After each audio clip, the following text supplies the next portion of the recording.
4ই March চাঁদের সঙ্গে বড়সড় ধাক্কা লাগবে স্পেসএক্সের একটি রকেটের, এমনই তথ্য সামনে উঠে এসেছে, যা নিয়ে রীতিমতো চর্চা শুরু হয়েছে বিজ্ঞানীদের মধ্যে।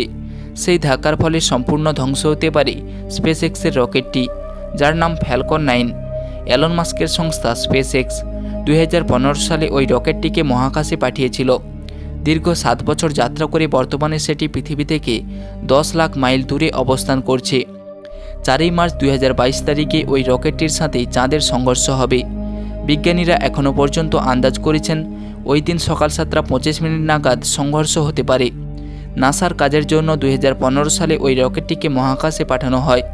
এটি মূলত একটি ওয়েদার স্যাটেলাইট সিস্টেম রকেট। মহাকাশে আবহাওয়ার উপর নজরদারি চালানোর পাশাপাশি এটি একটি বড় কাজ করত। সেটি কোনো সৌরঝড় তৈরি হলে তা পৃথিবীতে আছড়ে পড়ার 1 ঘন্টা আগেই বুঝতে পারে। ওই রকেট আমাদেরকে বিভিন্ন সময় সিগন্যাল পাঠিয়ে তা সাবধান করে থাকে। এটি মূলত একটি অ্যাডভান্স ওয়ার্নিং সিস্টেম হিসেবে কাজ করে। বিজ্ঞানীরা বিভিন্ন পর্যবেক্ষণ থেকে জানতে পেরেছেন 4ই মার্চ তারিখে ওই রকেটটি 2.58 কিলোমিটার প্রতি সেকেন্ড গতিবেগে চাঁদের বুকে ধাক্কা আনবে, প্রতি ঘন্টায়, যা 5770 মাইলের সমান।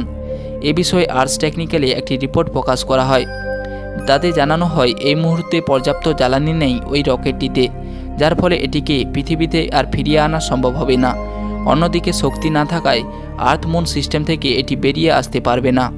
2015 সাল থেকেই এই রকেটটি একটি কক্ষপথে ঘুরছিল, আর সে কারণে শক্তি ক্ষয় হয়েছে রকেটটির।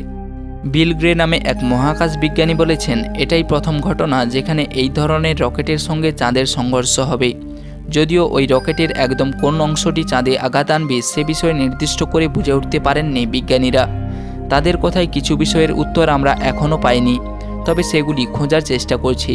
কিন্তু আমরা নিশ্চিত যে স্পেসএক্সের এই রকেটটি 4ই মার্চ চাঁদের সাথে ধাক্কা মারবে। সো বন্ধুরা, এটি ছিল আরও একটি সায়েন্টিফিক ইনফরমেটিভ ভিডিও। ভিডিওটি ভালো লাগলে লাইক, কমেন্ট, শেয়ার অবশ্যই করবেন। আপনি যদি চ্যানেলটিতে নতুন হয়ে থাকেন, চ্যানেলটিকে সাবস্ক্রাইব করে পাশে থাকা বেল আইকনে প্রেস করুন, যাতে এরকমই আরও সায়েন্টিফিক ইনফরমেটিভ ভিডিও সবার আগে পেয়ে যান। দেখা হচ্ছে নেক্সট ভিডিওতে। ততক্ষণ সবাই সুস্থ থাকুন। Thanks for watching.